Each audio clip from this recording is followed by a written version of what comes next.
Super simple.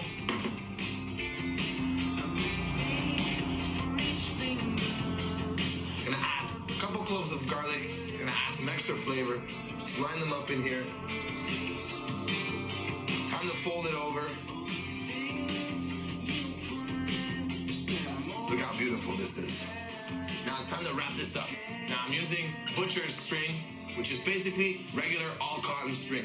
The only thing you don't want is anything synthetic. We don't want any plastics. I'm not a butcher, so my stringing technique might be a little bit improvised, but really what's important is to keep it all locked in. Just to be safe, I'm gonna tie one whole way around. Excellent.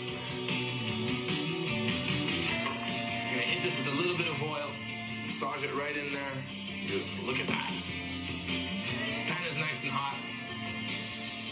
That sizzle is exactly what we're looking for. Tossing the bones. This is really gonna make our sauce nice and flavorful. Now you wanna sear it for about 3 minutes on each side. We want it nice and golden brown.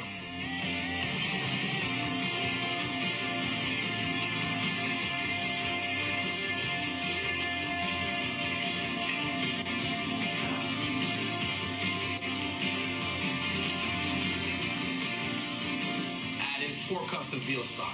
You can use beef stock, chicken stock, or even water if you want. It's cut the heat because this is gonna steam up. I'm gonna add in 1 head of garlic, chop it in half. Now the garlic is gonna soften up, and all this liquid is the base for our sauce. I wanna pop this in a 350-degree oven for about 1.5 hours. It'll be tender and juicy. Perfect. Last week, showed up to the restaurant, I couldn't get in. I was hoping that the door would just magically open. This isn't a good sign. We got problems. Obviously it didn't. Ken and John, they worked on the door for a while, you know. Must be 100 years old, this door. I mean, we were nervous. You know, we need to start braising, start making stocks. Some things take 6-7 hours to make. If we couldn't have got in here at a time, that would have been a huge disaster. That means I have to cook now. Canceling about 50-60 reservations the day of. That's kind of unheard of. You can't really do that. You know, these guys really saved us big time. This ain't your grandma's rice pudding. It's rich, chocolatey, decadent, and it's something that's super simple to make, and you can brag about it too. Now, I've got 3 tablespoons of butter. It's melted, and it's got a slight brown color. Time to add in 1 cup of arborio rice. This is the same rice as risotto, only instead of going savory, we're going sweet. You want to coat the rice with the butter, and you want it to become translucent. Stir it around. The rice feels good. It's time to drop in 3 cups of milk. Just pour that right in there. Perfect. Half a cup of sugar. Beautiful. And now to add a little extra flavor, 1 vanilla bean. So you just want to run your knife along the vanilla bean, and these are all the seeds. Just drop those right in there. I'm gonna even toss in the husk. And I'm gonna let it simmer for about 1/2 hour. While this is coming up, it's time to get started on my ganache. Ganache is basically a fancy way of saying chocolate and cream. All you need to do is pour 1 cup of heavy cream on low heat. You wanna get that nice and hot. Add in 2 cups of Toblerone chocolate. Beautiful. All we need to do is mix it together. Now this should take about 5 minutes. You just want to combine the cream and the chocolate.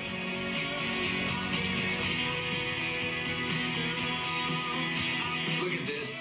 Nice, rich, and creamy. You just want to put it aside and let it cool down for a bit. When everything's ready, we're going to combine it together, and I guarantee rich, chocolatey perfection.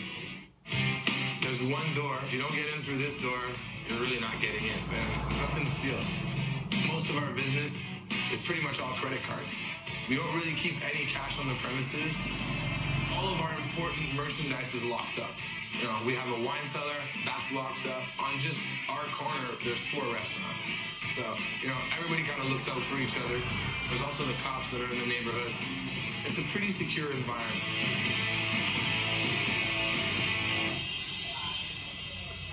Our rice pudding simmered away for about 1/2 hour. It's cooled down, it's rich and creamy. Now I want to cool it down just a little while longer. Beautiful, look at that. fava bean. Now I'm just gonna put this aside and I'm gonna garnish my pudding with some toasted almond slivers. So in a pan, medium heat, I'm gonna throw in a nice handful of almond slivers.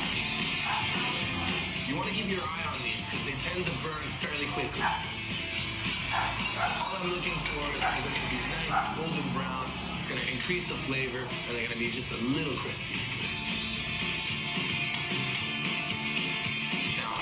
Baking tray lined with some parchment paper. Lay these down on there. A couple last finishing touches. I'm gonna drizzle a little bit of honey just to add a touch of sweetness. A little pinch of sea salt. All right, so I'm gonna let this cool off until we're ready to garnish. It's time to finish off our rice pudding. I've whipped 2 cups of 35% cream, slowly incorporate it right into my rice pudding. Fold it in. I don't want to overdo this. I want to keep the nice airiness of my whipped cream.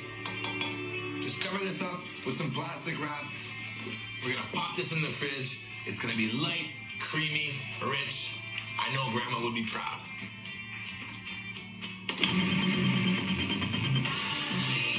We don't have that many keys for the restaurant. Guaranteed I'm the first one. I don't mind being here in the morning because I got to get the day started, get the orders going, you know, start the stocks.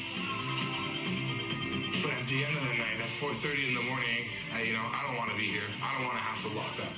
You know, there's a few key members of our staff that do have that key, and, you know, they've earned the trust. They've been here since the beginning, and they deserve to have a key.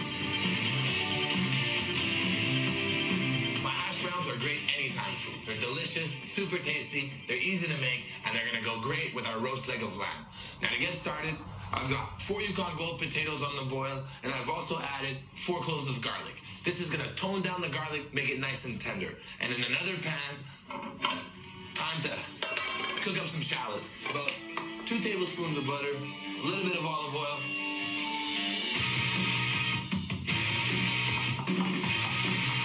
get that in the pan.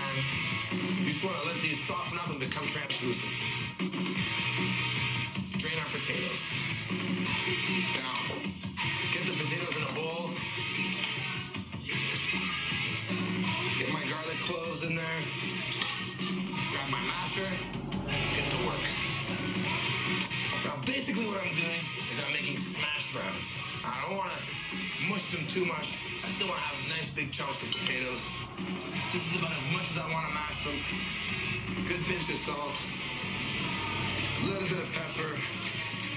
Now the garlic's also in there. That's going to add tons of flavor as well. Shallots are ready to go.